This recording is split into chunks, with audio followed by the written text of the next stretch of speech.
네, 내란 특검이 수사를 본격화하고 있습니다. 윤석열 전 대통령도 한번 불러서 조사를 했죠.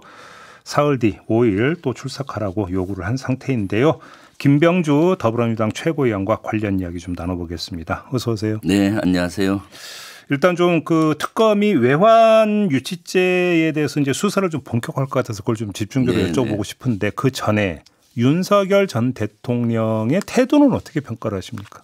지금 너무 지질하고 못났죠. 네. 못났다. 네. 네. 일국의 대통령까지 했던 사람이 그렇게 책임 회피하고 부하에게 그러고 수사도 뭐 가진 구실을 해서 미룬다든가 또는 뭐 피한다든가 참 그 정도 되면 떳떳하게 가서 또 모든 걸 본인이 책임지고 이렇게 하는 모습을 보여줘야 되는데 국민들이 그런 모습을 봤을 때 어떤 느낌을 받겠습니까? 너무나 못났다.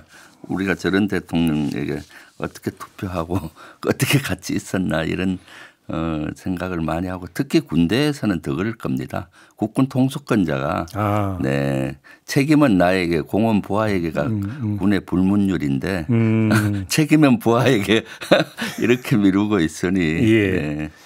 날도 무더운데요. 네. 그렇죠? 네. 알겠습니다.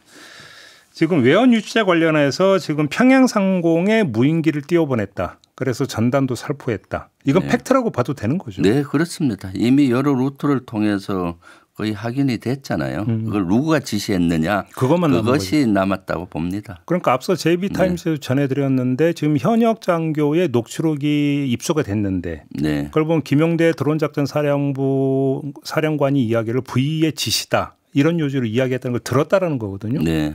그러면 김용대 사령관이 입만 열면 끝나는 겁니까? 그거는? 규명이? 그렇죠. 김용대가 입을 열고 또 거기에 관계된 자료가 있으면 더 확실하겠죠. 그래요? 뭐 녹취라든가 통화 녹음이라든가 아니면 거기에 대해서 자기가 메모를 아마 했을 거예요. V의 지시니까 어딘가는 그런 자료들이 있으면은 핵심 증거가 되리라고 봅니다. 그런데 김용대 사령관이 V로부터 직접 지시를 받은 게 아니라 김용현 당시 국방장관으로부터 이거 V의 지시니까 해. 라고 전달받았을 수도 있잖아요. 네, 그렇죠. 근데 이러면 김용현 전 장관 입에서 딱 또 멈춤이 돼버리는 거 아닐까요? 글쎄요. 그것은 뭐 아마 두 가지 다일 수가 있어요. 윤석열이 그동안 한 행태로 보면은 직접 전화했을 수도 있어요. 김용현이가 먼저 하고 바꿔줘서 이것은 비밀 작전이니까 아니면은 막 나서기를 좋아하잖아요. 그러면 비화폰 기록을 다시 한번 봐야겠네요. 네, 그런 걸 다시 봐야 되겠죠. 그렇죠. 네. 그래서 진짜로 그러니까 윤석열 당시 대통령과 김용대 사령관의 통화 기록이 있다면 얘기가 완전히 달라지는 겁니다. 네, 그렇죠. 그렇죠. 근데 윤석열 전 대통령은 왜 이렇게 무인기를 띄워서 그러려고 했을까요? 그 이유가 뭐였어요? 그것은 뭐 비상계엄의 조건을 만들려고 했겠죠. 원래 비상계엄의 조건이 전시, 사변, 이에 준하는 비상사태잖아요. 그렇죠. 전부 다 북한 요소가 거의 90%입니다. 전시도 그렇고 사변도 그렇고 이에 준하는 비상사태도 연평도 포격도발 같은 사항이라든가 뭐 그런 사항을 만들어내는 거지 않습니까? 그래서 북한 변수로 만약에 비상계엄이 일어난다면은 군은 거절할 수가 없잖아요. 대의명분이 명확하니까. 그러면 비상계엄은 성공하는 거고 그럼 윤석열과 김용현이 꿈꾸는 장기 집권 이런 시나리오들이 할 수가 있기 때문에 북한 변수에 집중했던 것 같습니다. 이른바 그러니까 북한의 무력 도발을 유도하는 그래서 그러니까 계엄령 선포의 어떤 그 조건을 만들어내는 이런 차원이라고 한다면 방법이 여러 가지가 있었을 거 아닙니까? 근데 왜 무인기냐? 이 점은 어떻게 봐야 될까요? 저는 그것이 무인기로 평양 그러니까 비수를 심장에 대는 거랑 마찬가지라고 보여요. 목격기라든가 가장 핵심에 북한의 가장 핵심은 평양이고 그중에 핵심 중에 핵심은 북한이 생각하는 최고조는 김정은에 대한 비난이잖아요. 그래서 무인기를 평양에 보내고 전단을 뿌리고 그 전단의 내용은 김정은을 욕하고 비난하는 이런 걸로 하게 되면 기존 보통 때 같으면 북한 군부가 바로 대응을 해서 우리를 향해서 도발을 했을 겁니다. 이른바 보복. 네, 보복하죠. 그걸 안 하면 아마 군부는 숙청당하거든요. 김정은 지시가 있든 없든 그 정도 되면은 충성을 보여주기 위해서 도발을 했던 것이 지금까지의 관례입니다. 예. 그런데 그때는 이제 국제 정세가 우크라이나 러시아 전쟁이 일어나고 북한이 파병 변수가 있었어요. 러시아에. 그렇죠, 그렇죠. 파병 준비를 하고 그렇죠. 무기를 보냈는데 한 10,000명 이상 파병하는 거는 북한 입장에서 엄청난 안보 공백이고 두 개 전선을 유지할 수 없으니 그 대응은 수사적 위협으로 더 이렇게 하면은 우리 전쟁 선포로 뭐 간주한다느니 뭐 막 이렇게 수사적으로 위협했잖아요. 그렇죠. 그런 걸로 했던 것이 우리 지금 생각하면 우리 대한민국 입장에서는 천운이었던 거죠. 네. 그렇게. 네. 그 북한의 무인기가 용산을 있어 스쳐 지나가서 그때 난리 난 적이 있었잖아요. 네네. 혹시 이것도 염두에 뒀다고 봐야 될까요? 저는 왜 평양에 무인기를 보내서 전단을 살포했느냐 그 아이디어는 갑자기 떨어지지 않았을 거라고 봐요. 무인기 이런 아이디어는. 그래서 저는 퍼즐을 맞춰보면은 2022년 12월 26일 날 네. 북한 무인기가 우리 서울을 헤집고 간 적이 있었잖아요. 네. 그때 용산 대통령실까지 뚫혔잖아요. 그 위상군. 그때 제가 엄청 비난을 했었고 안보 공백에 대해서 네. 그때 대통령실에서는 대단히 아팠을 거예요.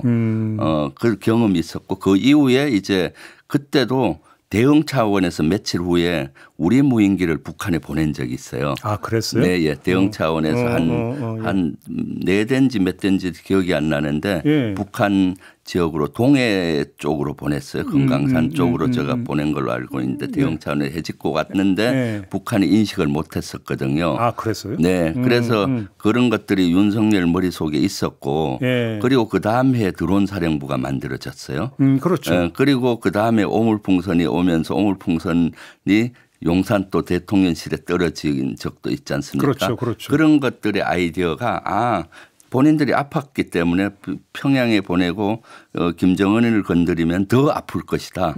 이것은 바로 북한이 도발을 유도하는 아주 묘수라고 아이디어를 떠올리지 않았나 싶고요. 그것을 이제 작년에 현실화시켰던 거죠. 10월과 11월에. 이 무인기 말고 네. 그때 네. MBC가 보도했던 걸로 제가 기억을 하는데 아파칠기인가요?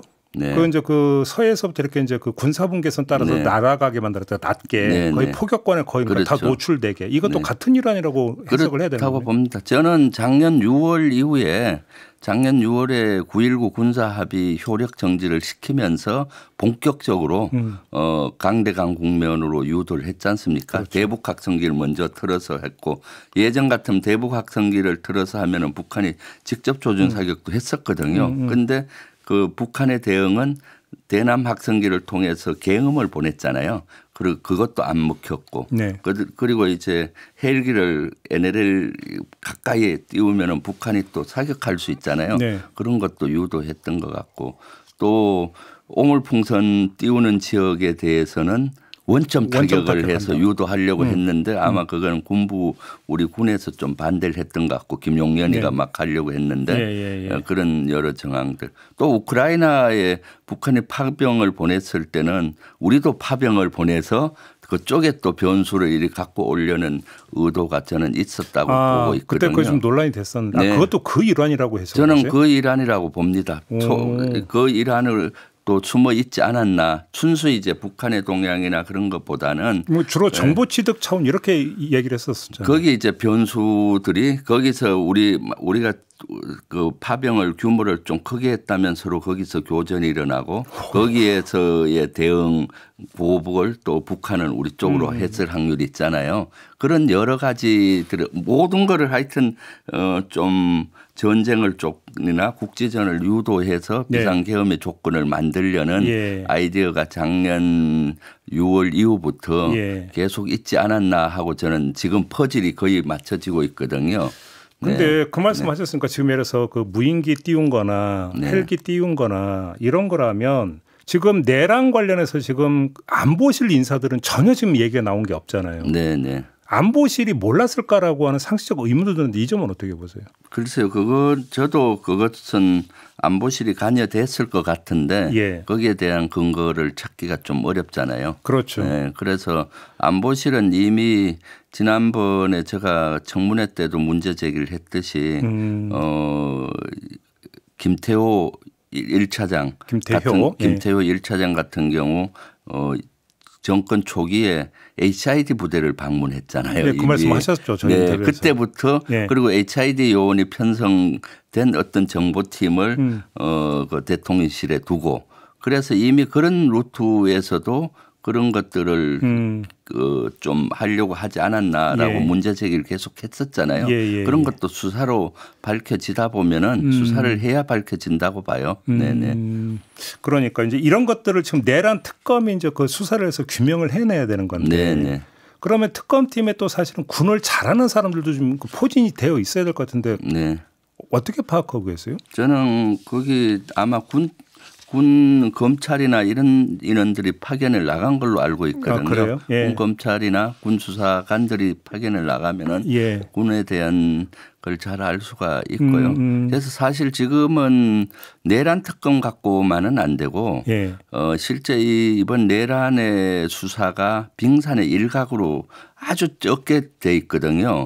그때는 전국 비상계엄이었잖아요. 그렇죠. 병력이 출동한 데만 지금 수사를 하고 있고 전국 비상계엄에 대한 것들은 수사가 이루어지지 않고 있기 때문에 국방부 자체 내에서 진상조사를 정확히 하고 그중에서 위법한 거라든가 그런 것들은 자료와 그거를 특검에 넘겨서 수사로 전환하는 것이 맞다고 봐요. 특검에서 모든 걸 그것까지 할 수가 없잖아요. 그런데 국방부는 12.3 내란 이후 자체 조사를 한 적이 없어요.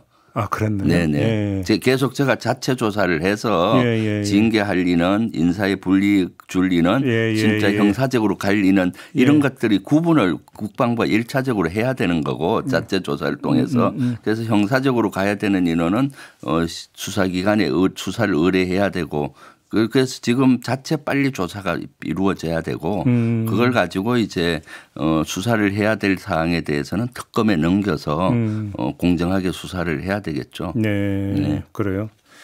국방부 이야기가 나왔으니까 안규백 국방부 장관 지명자 있잖아요. 네. 보수정 일각에서는 군을 모르는 사람 아니냐. 네. 방위병 출신인데 이렇게 문제 제기했는데 어떻게 생각을 하십니까? 저는 뭐 안규백 의원을 제일 처음 추천한 거는 사실 제가 제일 추천을 했거든요. 네. 지난 1월 달인가 1월쯤 했었는데 안규백 의원은 군을 잘 알죠. 국방위에서 17년 가까이 국방위원을 했었고요. 네. 사실 국방위가 인기가 없는 상임위 중에 하나인데 그렇죠. 17년 동안 그걸 지킨 거나 마찬가지고요. 또 뭐 방위병 출신이 뭐 그런 거는 큰 의미가 없다고 봐요. 이미 군대에서 2년 가까이 근무를 했었잖아요. 네. 그리고 또 충분히 전문성을 갖고 있고 또 이번에 내란과 관련해서는 내란 특 청문회 그 위원장을 하셨어요. 네. 그래서 내란에 대해서도 아주 깊게 어떤 것들을 수사해야 되고 하는지 잘 알고 있기 때문에 지금은 사실 군을 다시 내란을 도려내고 세력들을 도려내고 다시 군 개혁을 하려면은 민간의 어떤 시각에서 순수히 국민의 눈높이에서 해야 되기 때문에 민간 장관 안규백 의원이 하는 것은 아주 적임자를 했다고 저는 생각을 하고 있습니다. 그러면 안규백 장관이 임명장을 받자마자 가장 먼저 해야 될 게 이제 국방부 자체 진상조사다. 저는 뭐 지금도 할 수 있다고 봐요. 이제 차관이 바뀌었잖아요. 네, 그렇죠. 김선효 차관에서 이두희 차관으로 이재명 정부에서 임명한 차관이 갔으니까 지금 늦출 수가 없잖아요. 내란 특검은 시간이 정해져 있으니까 90일로. 지금 당장 해야 된다고 보고 그걸 지금 요구를 하려고 합니다. 네. 그래요? 네네. 그런데 의원님이 청문회에서 11월에 비상계엄을 한번 시도하려 했다라는 말씀을 하신 적이 있었잖아요. 그렇죠. 네. 그때 왜 그렇게 얘기를 했는가 하면은 HID 요원을 10월 말경에 뽑았고 뽑고 나서 11월 달에 대기를 시켰어요. 한 2주 정도. 휴가 가지 말고 대기하라. 뭔 일이 있을 수 있으니까. 그 왜 대기시켰겠습니까? 그러다가 한 2주 정도 대기시켰다가 풀었거든요. 그 시기에 아마 그 내란을 획책하려고 1차적으로 시도하지 않았나. 왜 그런가 하면은 10월 30일 날 제가 국회 최고위에서 김용명 국방부 장관의 탄핵을 언급했어 최초로. 네, 그때 예. 우크라이나에 국회 동의 없이 파병을 보내면은 탄핵하겠다. 그때 군에서는 파병을 보내려고 했잖아요. 그러니까 김용년 입장에서는 비상계엄하고 이런 걸 해야 되는데 그러니까요. 본인이 탄핵되면은 한 6개월, 네, 5개월 못 하잖아요. 그래서 아마 그거를 11월 달에 좀 서둘러 하려고 하다가 조건이 안 맞았을 것 같고 그리고 11월 말에 또 김용년 탄핵에 대한 그 언론이나 이런 또 우리 당에서도 하려고 처음에는 시도를 했어요. 감사원장과. 그런데 김용년은 그때 파병을 안 보냈고 그래서 감사원장을 주로 하고 빠졌는데 아마 그런 위기의식도 본인에게 있지 않았나 싶습니다. 네. 내란 특검 수사가 되든 국방부 조사가 되든 할 게 참 많네요. 네, 그렇습니다. 말씀을 듣다 보니까. 네, 네. 근데 또 하나 그 최상병 특검 있잖아요. 네. 사실은 여기서도 이제 그 군 관련이기 때문에 밝히는데 그 이거저거 다 떠나서 최상병 특검이 박정훈 대령 항명 사건, 이 항소 취하 이야기가 나오는데 네. 그렇게 해야 된다고 생각하세요? 당연히 항소 취하해야죠. 1심에서 박정훈 대령이 무죄가 났지 않습니까?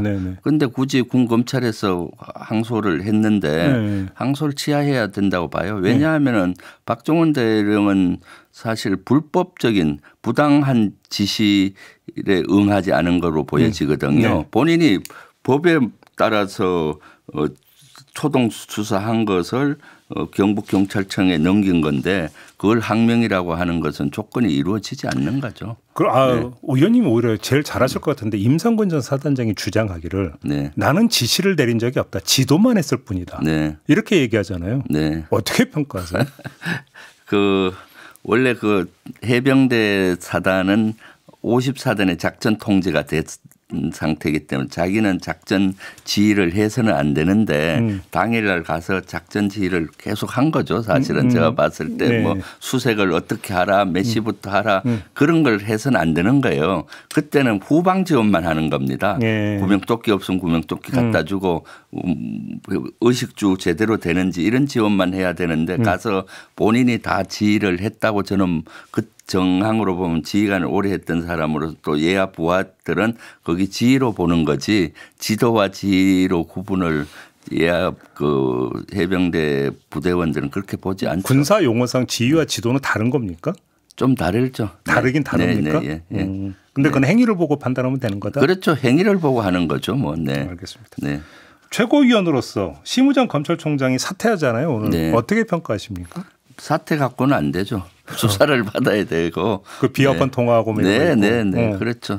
당장 수사기관에서는 빨리 이 수사를 통해서 내란과 관련성이라든가 여러 가지 또 김건희에 대한 조사에 대한 특혜를 준 거라든가 여러 가지 있지 않습니까? 이런 것들을 수사를 빨리 해서 해야 된다고 봅니다. 뭐 검찰 개혁의 큰 방향에서 흔들림은 없을 거라고 그렇게 확신하시는 거고요. 네, 그렇습니다. 지금 뭐 정성호 의원을 법무부 장관으로 임명했고 그래서 공소청이라든가 이런 것들에 대한 개혁 또 행안부 장관으로 윤호중 의원을 했는데 거기는 수사 중수청을 둔다든가 이런 그에 대한 의지가 강하고요. 그 대신 개혁을 하더라도 좀 무리하지 않게 좀 원만하게 국민의 공감대를 형성해 가면서 할 수 있는 그런 인사들을 배치를 한 것 같아요. 무리하고 원만하게? 네. 알겠습니다.